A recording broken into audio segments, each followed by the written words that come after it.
ils ont provoqué un grand retard dans leur vie. Ça veut dire qu'ils se sont retrouvés dans l'endroit à laquelle Dieu ne voulait pas qu'ils soient.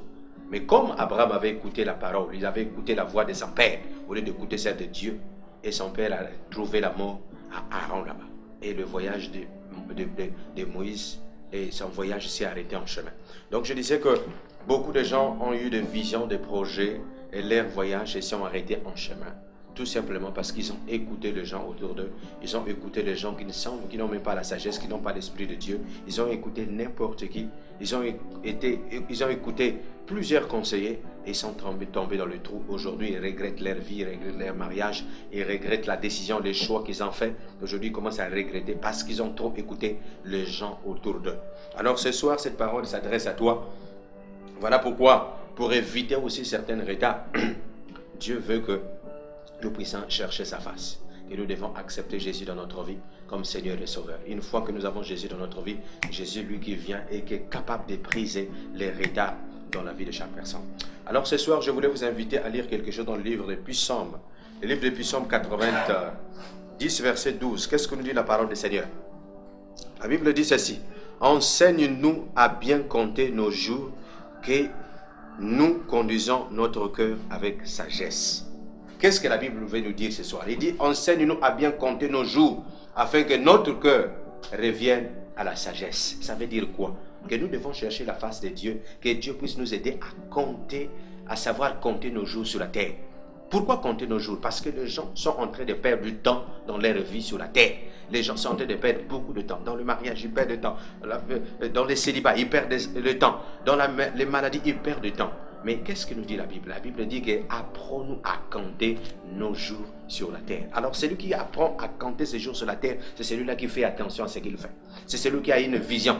Il sait que moi j'ai ça à faire, j'ai des objectifs à atteindre. Mais celui qui n'a pas de vision, qui n'a pas de projet, celui-là n'est pas pressé. Ça veut dire qu'il ne compte même pas ses jours sur la terre.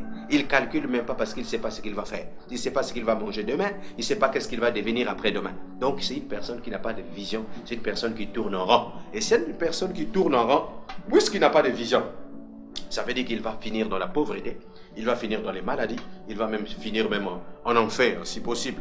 Tout simplement parce qu'il ne calcule pas le temps qui lui reste sur la terre. Mais sur la terre, ici, nous avons un temps. Le temps est calculé.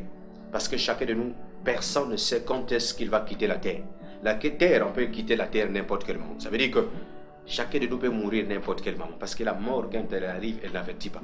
Que tu sois en retard ou en avance, quand la mort vient te frapper, te frappe. Peu importe qui tu es, quel que soit ton rang social, quelle que soit ta nationalité, quelle que soit ta couleur de peau, ça n'a pas d'importance. Quand la mort arrive, quand elle veut te frapper, elle te frappe. Mais si la mort te frappe sans Jésus, ça veut dire que ta place est dans le séjour de mort.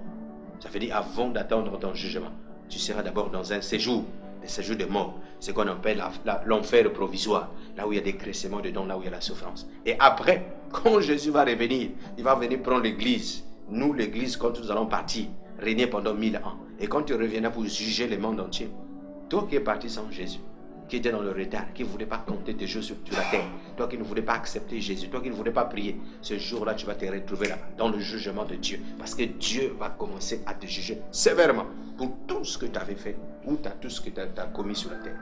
Alors la Bible dit, apprends-nous à compter nos jours sur la terre.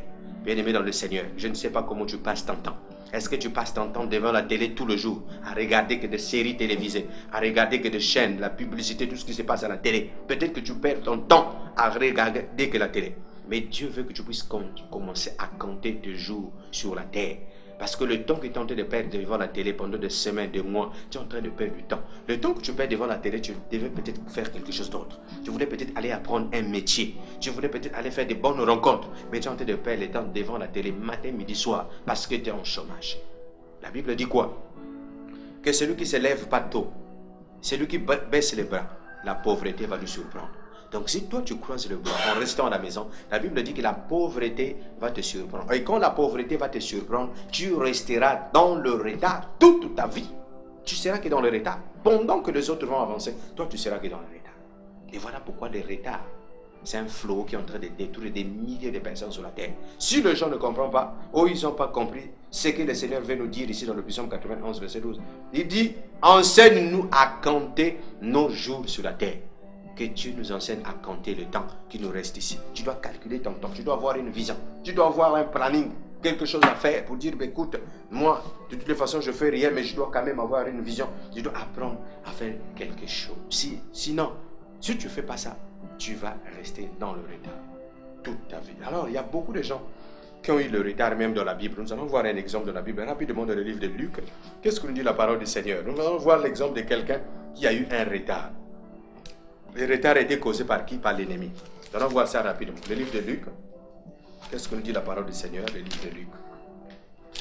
Luc chapitre 10. Luc chapitre 10 à partir du verset 30. Qu'est-ce que nous dit la parole du Seigneur? Je lis la parole du Seigneur. Je lis au nom du Seigneur. Jésus reprit.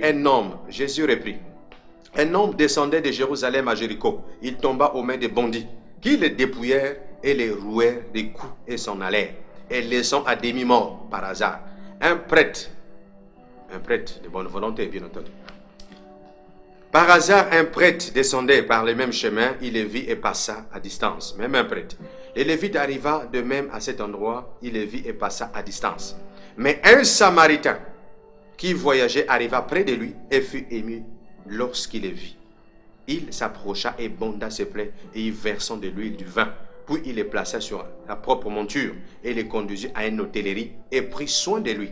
Le lendemain, il sortit 2 deniers et les donna à l'hôtelier et dit, prends soin de lui. Et ce que tu dépenseras en plus, je te le payerai moi-même à mon retour. Le verset 36 nous dit, lequel de ces 3 te semble avoir été le prochain?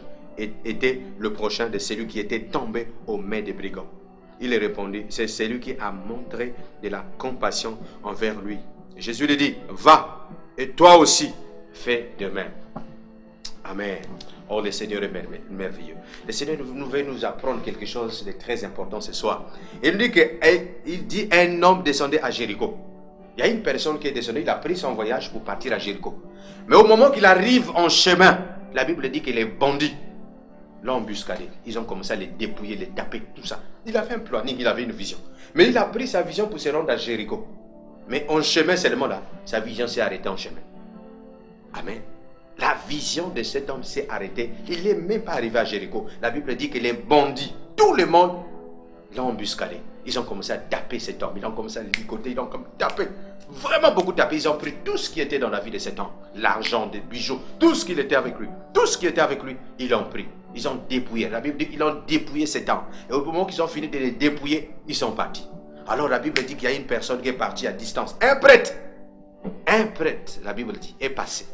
Au lieu d'aider la personne, le prêtre est parti. Et pourtant il était un prêtre. Mais il n'a rien fait. Comme s'il n'avait pas regardé la personne. Il est passé. Il y a une autre personne aussi passe encore. Il n'a pas voulu aider.